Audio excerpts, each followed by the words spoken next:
Hey aspirants, how are you all? Hoping कि सब चंगे होंगे, सब अच्छा हो रहा होगा and must be waiting for the answer keys of NDA and CDS. अब जो कि सारे एग्जाम्स हो चुके हैं, either it is CDS, NDA और एफकैट। तो अब we have the main question is how to start, means how to start the preparation for the next session. So let's start with that. पहले the first thing you have to make sure that do not stressed out, मतलब कि किसी भी type का आपको stress नहीं लेना है कि दैट हाउ टू स्टार्ट। अगर सब पढ़ लिया है ना तो you do not have to stressed out कि क्यों नहीं किया है, आ नहीं रहा है, कुछ हो नहीं रहा है कि क्यों ना करें। बट ये सारे स्ट्रेस नहीं लेने हैं आपको, just you have to focus on your studies.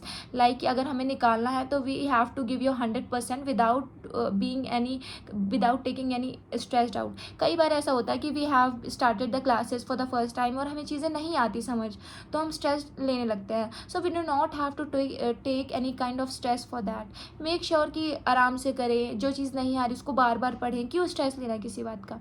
तो सबसे ज़्यादा मेन इंपॉर्टेंट चीज़ तो यही है कि तुम्हें स्ट्रेस नहीं लेना है किसी भी चीज़ का, क्योंकि इससे फिर ओवरऑल बहुत ज़्यादा इफेक्ट पड़ता है पर्सनैलिटी में भी, इमोशनल हेल्थ में भी और एग्ज़ाम्स में भी, और उसके बाद प्रिपरेशन में भी बहुत इफेक्ट पड़ता है। तो do not stressed out. Number second, अगर आपको सच में पढ़ना है तो मेक श्योर कि you take an A6 size of paper sheet और उसमें प्रॉपर वेल स्ट्रक्चर्ड पेपर, उसमें अपना टाइम टेबल बनाओ, उसमें अलग अलग सेक्शंस लिखो। Like if you are preparing for AFCAT as I prepared, make sure you make another column for GS, other column for maths, for reasoning and also with the current affairs plus your PYQs to.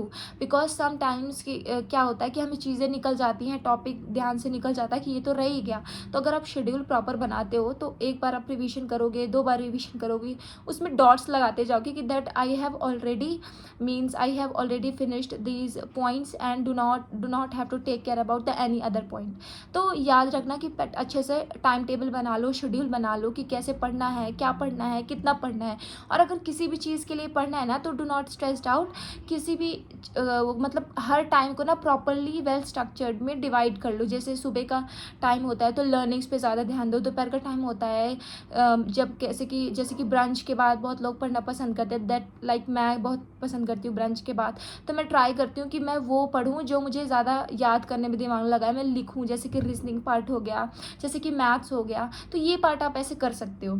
और याद रखना consistency is the key. सबकी चीज़ चाहे जितना भी पढ़ लो, कुछ भी पढ़ लो, पर ये सब तभी काम आएगा जब आप कंसिस्टेंट और डिसिप्लिन रहोगे अपने काम को लेके। आप डेली लाइब्रेरी जाओ, आप डेली पढ़ो, स्टडी आवर्स पढ़ाओ, अपनी क्लासेस लो। अगर आप कोचिंग जा रहे हो तो डेली कोचिंग जाओ, और अगर आप घर पे पढ़ रहे हो तो डेली अपने टाइम स्लॉट्स जितने आपने डिवाइड कर रखे हैं वो अच्छे से करो। तो मेक श्योर कि आप सब चीज़ें अच्छे से कर रहे हो। This is also an important factor which make you to clear your examination.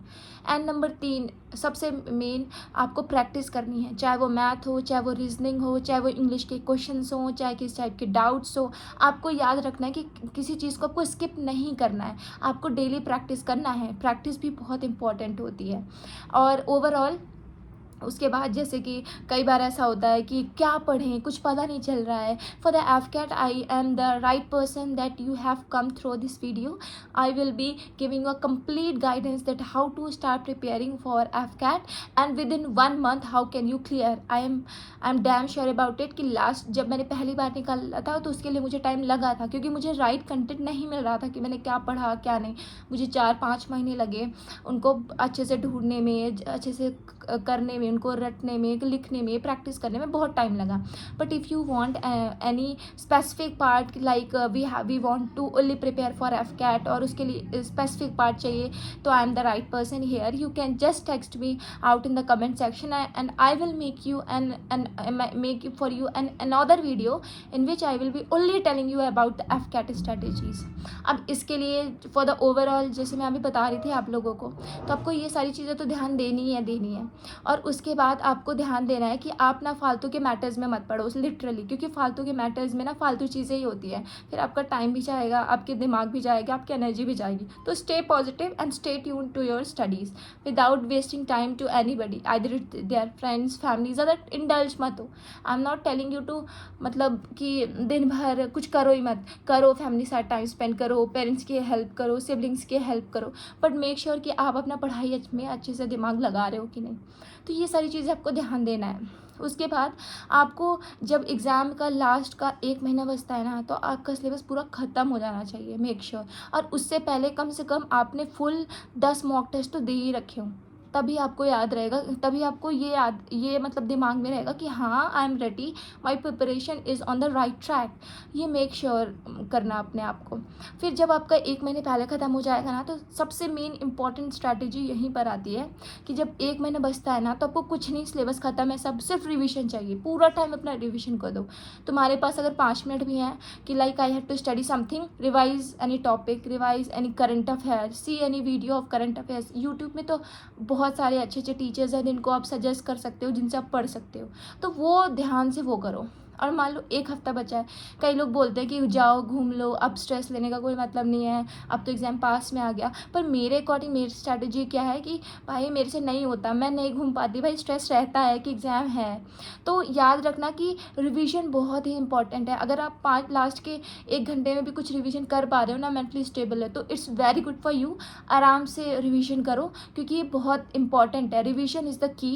यहाँ पर रिवीजन आपको हर जगह पहुँचाएगा, क्योंकि कई बार होता है कि जो हमारे माइंड में, जो हमारे सबकॉन्शियस माइंड में चीज़ें होती हैं, वो भी बाहर आ जाती हैं ड्यूरिंग द एग्ज़ाम। तो ये सारी चीज़ें बहुत वर्क करती है, मेरे साथ भी बहुत वर्क करी है। मैंने लास्ट तक अपने रिवीजन करती रही हूँ जब भी किसी को मैंने कोई एग्ज़ाम दिया है। तो मेक श्योर कि आपको रिवीजन करते रहना है, भले ही 1 दिन क्यों ना बचा हो, 1 घंटा क्यों ना बचा हो, क्योंकि कोई मतलब नहीं है। अगर ठीक है आपको रिलैक्स करना है, प्रॉपर स्लीप लो, आप मेंटली अच्छे फिट रहो, मेडिटेशन करो और फिजिकली एक्टिव रहो, रनिंग पे जाओ, जिम जाओ, योगा करो, पेंटिंग करो, कुछ भी करो स्पेयर टाइम में, बट मेक श्योर कि तुम्हें रिवीजन तो करना ही करना है आखिरी तक। और लास्ट का जो 1 हफ्ता है, तो उसमें तुम्हें मॉक टेस्ट अब नहीं देने हैं। लोग बोलते हैं मॉक टेस्ट देते रहो, लास्ट टाइम बिल्कुल मत करना मॉक टेस्ट, क्योंकि फिर तुम्हें और ज़्यादा स्ट्रेस आएगा। कोई चीज़ नई ऐड मत करो, वहाँ पर तुम्हें ये भी याद रखना है कि तुमने जो चीज़ें नई ऐड करी ना, वहाँ पर भी इशू आते हैं। सो make sure do not add any new thing after completion of your syllabus.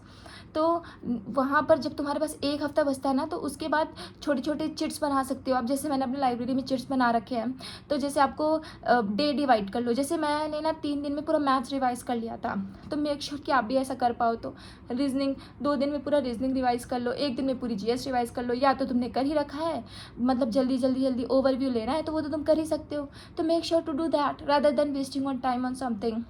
बस यार 4 ही 5 महीने की तो मेहनत है, उसके बाद ये आपका पैसा है और आपका घूमना है, जो करना हो करो, किसको पढ़िए, बट मेक श्योर अगर पेपर निकल जाएगा तो you and your family will be stable.